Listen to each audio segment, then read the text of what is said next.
Здравствуйте, дорогие зрители моего YouTube-канала. Я юрист Валерий Табаков. Мы рассматриваем на моем канале в том числе и резонансные политические и заказные убийства. И сегодня я снова и снова возвращаюсь к разбору одного из самых загадочных и политически заряженных дел современной Украины – убийству Ирины Фарион 19 июля 2024 года во Львове. Я буду говорить от своего имени, опираясь на публично доступные материалы, на судебное заседание Шевченковского районного суда Львова, отчеты следствия, публикации в СМИ, заявления участников процесса и мои собственные аналитические выводы, которые я формировал на протяжении последних 1,5 лет, следя за каждым заседанием. Друзья, это не официальная позиция следствия или суда, это моя личная версия событий, подкрепленная, однако, фактами и логическими цепочками. Я максимально разверну каждый аргумент, чтобы вы могли самостоятельно все взвесить и сделать выводы, согласны вы с этим или нет. Мы поговорим о роли обвиняемого Вячеслава Зинченко в совершении убийства, о принципиально разных подходах его адвокатов Юрия Немировского и Игоря Сулимы, о том, почему российские спецслужбы выглядят наиболее вероятными заказчиками, и о крайне неоднозначной, а порой и подозрительной роли украинских националистических кругов, в первую очередь партии ВО «Свобода» и ее окружения. Разбирать будем все последовательно, подробно, без спешки. Поехали. Начнем с центральной фигуры дела Вячеслава Зинченко. Ему было 18 лет на момент ареста, он житель Днепра. Прокуратура обвиняет его по части 2 статьи 115 Уголовного кодекса Украины «Умышленное убийство» с квалифицирующим признаком по мотивам национальной нетерпимости. Максимальное наказание – пожизненное лишение свободы. Следствие настаивает, что именно Зинченко 19 июля 2024 года около 19 часов 30 минут выстрелил в Ирину Фарион возле подъезда ее дома на улице Масарика, 3 во Львове, после чего скрылся. Доказательная база обвинения действительно очень объемная и многослойная.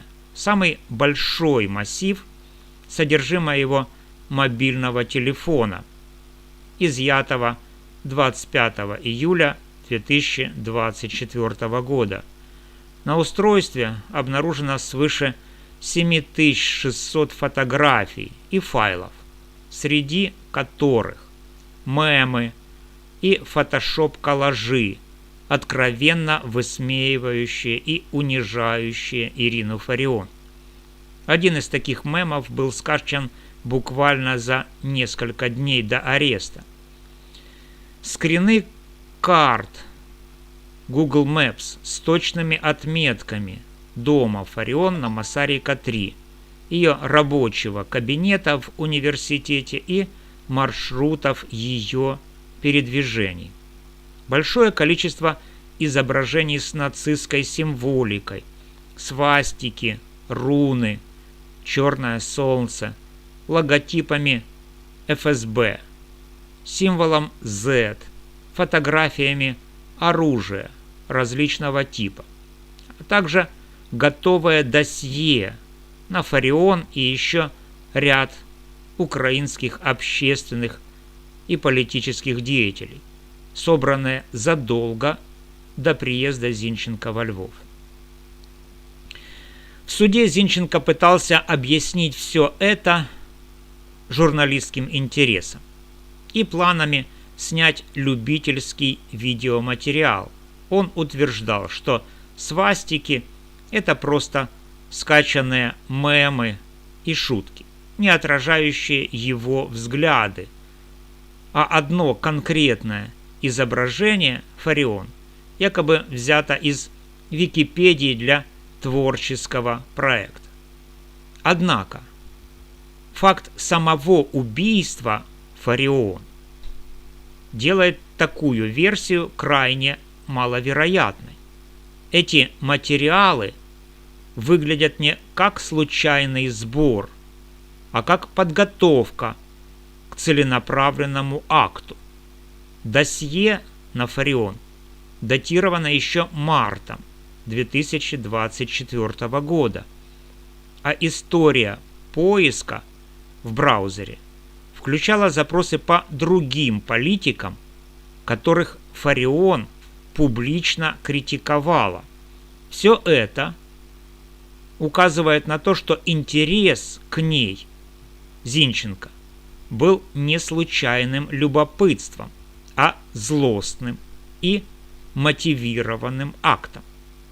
Мотив, по версии обвинения, это глубокая, личная и идеологическая неприязнь к Фарион за ее жесткую позицию по украинскому языку, критику русскоязычных военнослужащих и общую раскольническую, по мнению Зинченко, риторику. Теперь о самой поездке во Львов.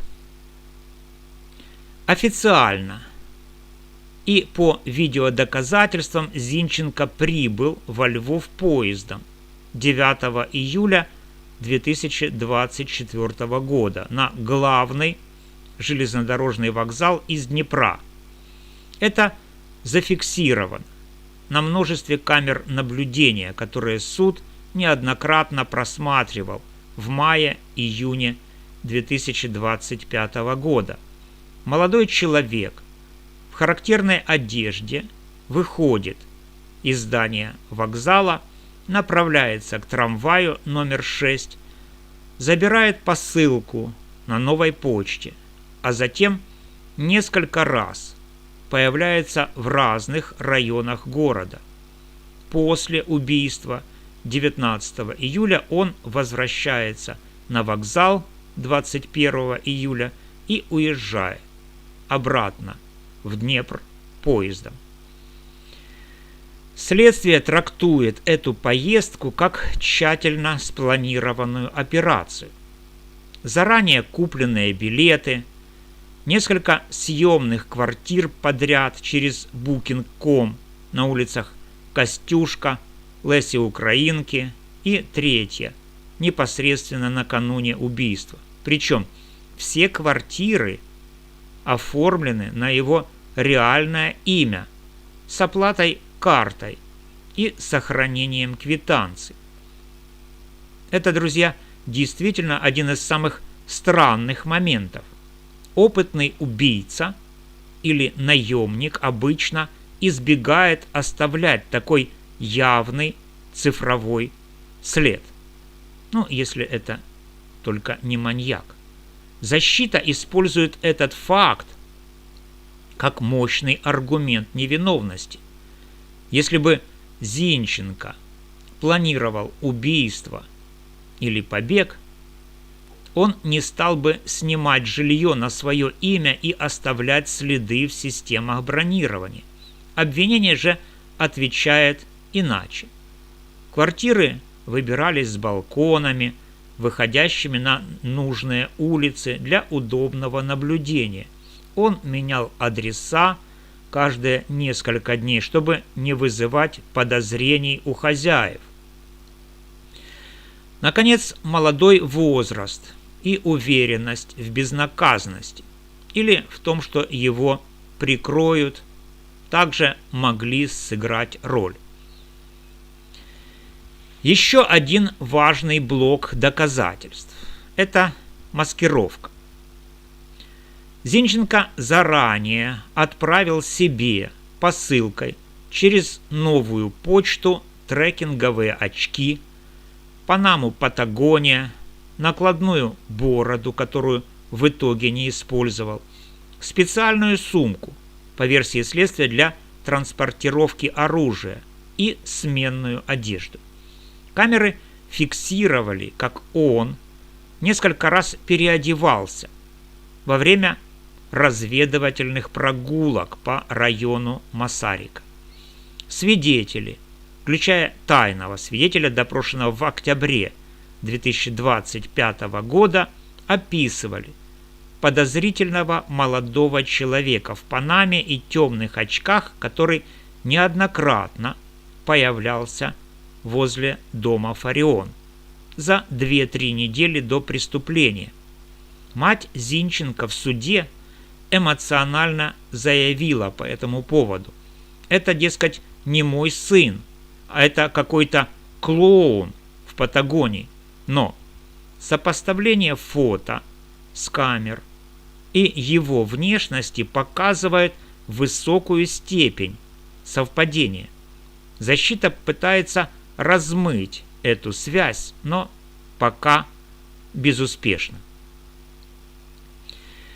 Очень важный эпизод – это аудиозапись разговора Зинченко с сокамерником в СИЗО, представленная прокуратурой в августе 2025 года.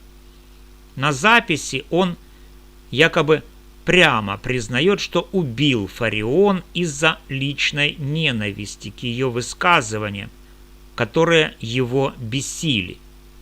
В зале суда Зинченко заявил, что слова были произнесены под сильным психологическим давлением.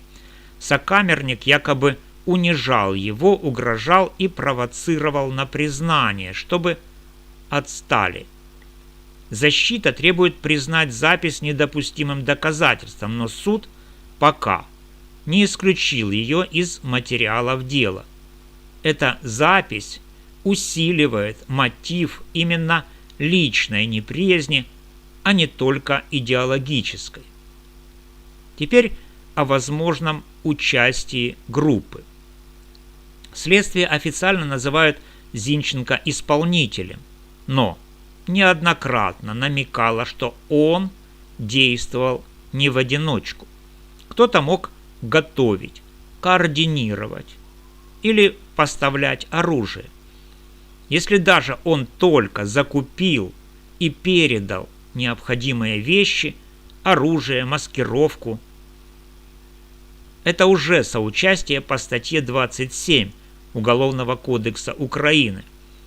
Однако обвинение предъявлено именно в убийстве, а не в пособничестве. Зинченко упорно молчит о деталях и намекает на подставу. Один из возможных мотивов его молчания – это страх перед ликвидацией со стороны сообщников, если он начнет говорить. Процесс продолжается. По состоянию на 13 января 2026 года, последнее заседание было 8 января, арест продлен без права залога до 9 марта 2026 года. Защита просила домашний арест с электронным браслетом. Суд отказал. Следующее заседание запланировано на 14 января, где должны заслушать экспертов по просьбе защиты. Перейдем к адвокатам. Юрий Немировский – это классический агрессивный защитник. Он с самого начала выбрал стратегию тотального оспаривания всех доказательств, пытаясь доказать их фальсификацию или недостаточность. В мае 2025 года он утверждал, что на видео с камер наблюдения видно двух разных Зинченко. Несоответствие в одежде, росте, походке, времени съемок. Предполагал, что Зинченко мог одолжить панаму, очки и рюкзак некоему соседу в кепке, который и следовал за ним. В феврале 2025 года Немировский даже зачитывал в суде ответы чат-GPT на вопрос о признаках фотошопа на фото с места преступления. И это вызвало настоящий скандал. Ну, это было в связи с русским языком Немировского. Но тем не менее, он активно также атакует экспертизы, запаховые следы, баллистику, ДНК, требует дополнительной охраны подзащитного из-за угроз и настаивает, что улик недостаточно для обвинительного приговора. Его цель – полное оправдание или хотя бы возвращение дела на дорасследование. Игорь Сулейма, адвокат Зинченко, использует совершенно другую тактику. Он гораздо реже и мягче оспаривает сами доказательства вины, зато активно давит на гуманитарные и процессуальные аспекты. Здоровье Зинченко, молодой возраст, отсутствие судимости, семейные обстоятельства, низкий риск побега. В ноябре 2025 года Сулейма ходатайствовал о приобщении к делу скриншотов угроз, многие на русском языке, и допросе свидетельницы, которая их получала. Его линия – добиться максимального снисхождения суда, возможно, через признание смягчающих обстоятельств. Например, Зинченко носил футболку с Бандерой, что должно было бы, по мнению Сулеймы, опровергнуть пророссийский мотив. На заседании 8 января 2026 года позиция защиты в целом и Сулеймы в частности была оценена как слабая. Прокуроры легко парировали аргументы защиты, а суд продлил арест. Дочь Фарион София Семчишин открыто обвиняет адвокатов Зинченко в искусственном затягивании процесса и требует 15 миллионов гривен с Зинченко за моральный ущерб. Теперь о заказчиках. Наиболее вероятными заказчиками убийства Фарион выглядят российские спецслужбы. Эту версию публично озвучивали глава ГУР Кирилл Буданов и президент Зеленский, указывая на российский след.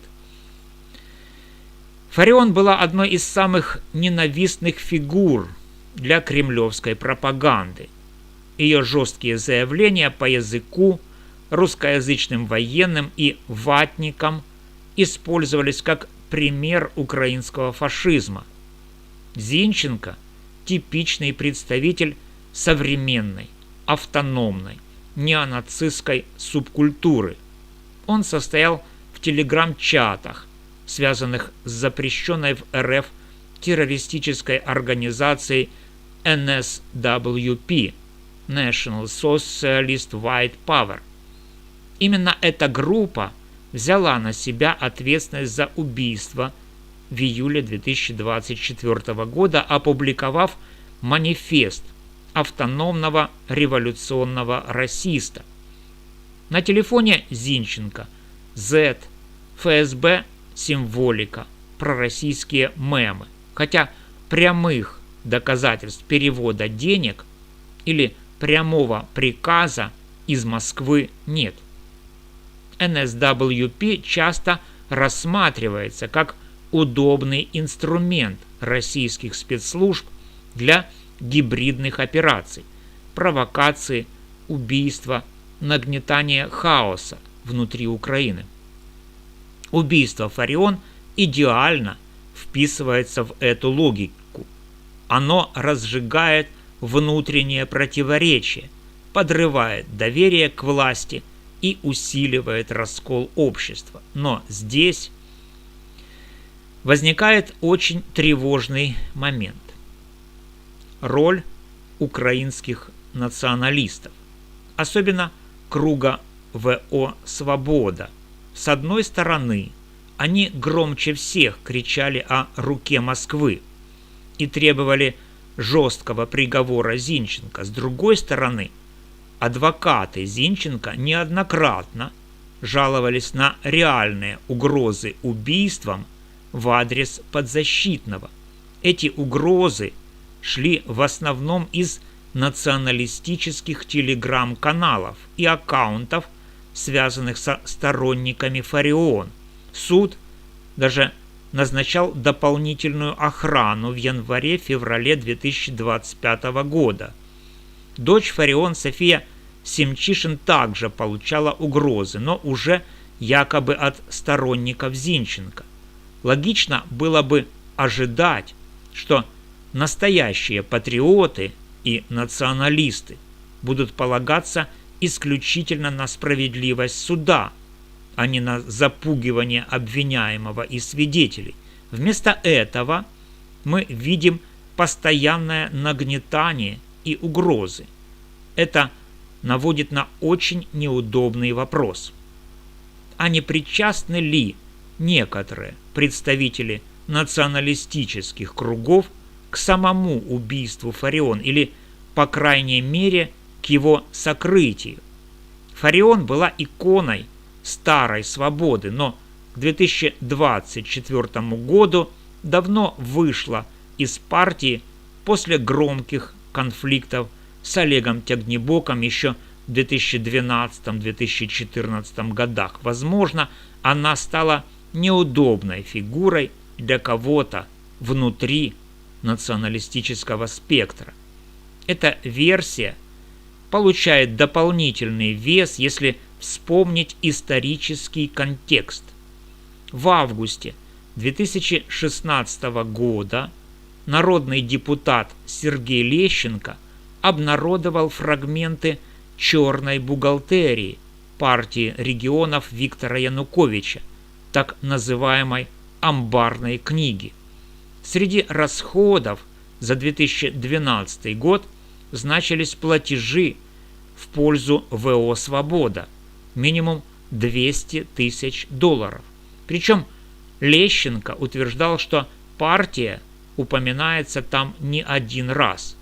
Цель – использовать националистов как спойлера на Западной Украине, чтобы оттянуть голоса у батькивщины Тимошенко и ослабить оппозицию перед парламентскими выборами.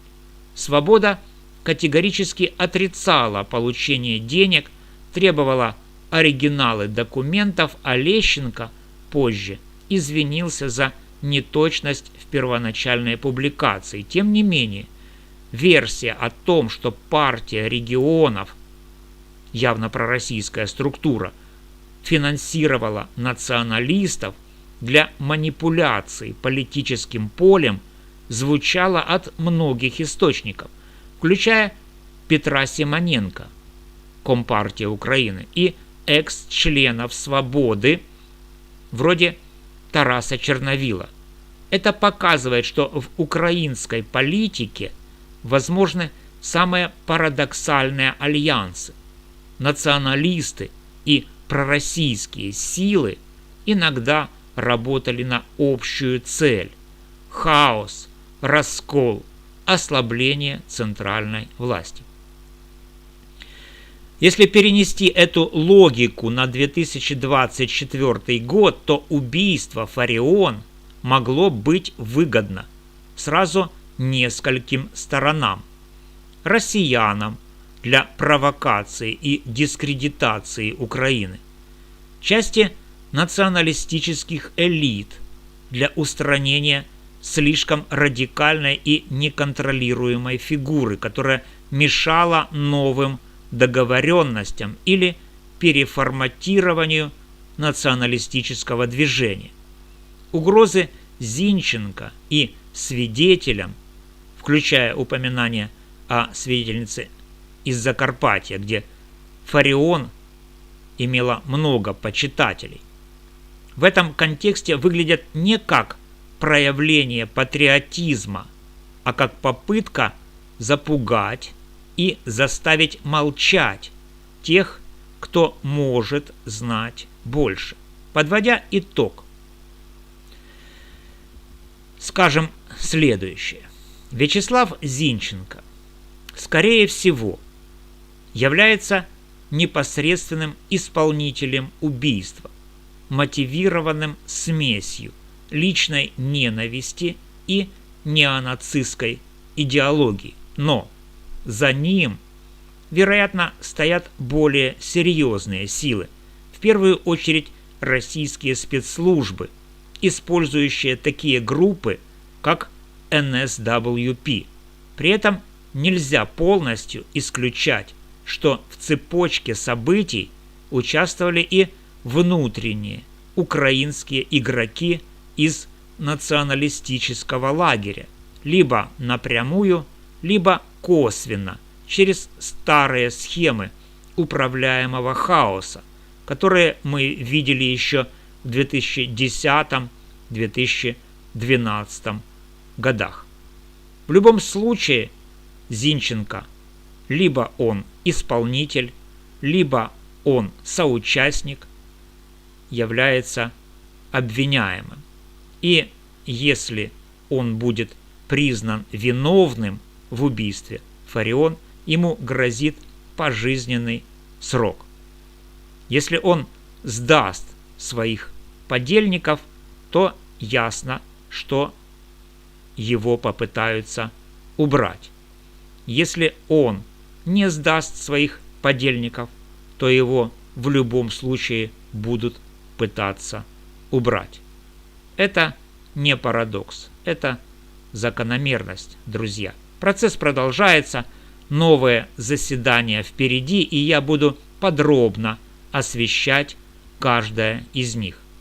Подписывайтесь на канал, ставьте лайки, пишите в комментариях свое мнение, это очень важно для дискуссий. Спасибо, что были со мной до конца этого длинного, но важного разбора. С вами был юрист Валерий Табаков. До новых встреч!